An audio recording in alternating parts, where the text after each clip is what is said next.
Domani mattina, con alcune istituzioni, alcune autorità che mi hanno già dato la conferma, partirò, a piedi, con lo zaino, direttamente, da Piazza dei Signori, e poi a piedi ci porteremo comune per comune e andremo fino a Roma. Sono oltre 600 chilometri. Mezza Italia a piedi, zaino in spalla per sensibilizzare sui temi della sicurezza alla guida. Da Treviso a Roma in memoria della figlia Manuela, morta a 6 anni in un incidente stradale, e di tutte quelle persone, tante, troppe, che stanno perdendo la vita sulle strade del Veneto. Solo nella Marca la contabilità della tragedia fissa 29 morti per incidenti in 3 mesi. Una vera e propria strage che, come ha sottolineato lo stesso direttore Benazzi nei giorni scorsi ai nostri microfoni, si traduce in un'allerta ospedaliera. Sono tra i 30 e i 40 i ricoveri ogni settimana, soprattutto nei reparti di ortopedia trevigiani.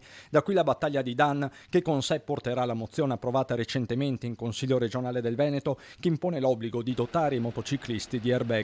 Comune per comune, questa è la battaglia.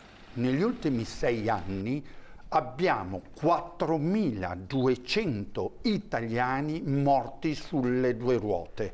Ho un urgente appello da mandare al governatore Zaia, un invito che già sin da subito, sin da oggi, si attivi col Consiglio dei Ministri, si attivi con il Premier, perché la mozione veneta votata per dar obbligo dell'airbag alle 2 moto, perché per noi sono vittime vulnerabili, sia in qualche modo, visionato dal Consiglio dei Ministri.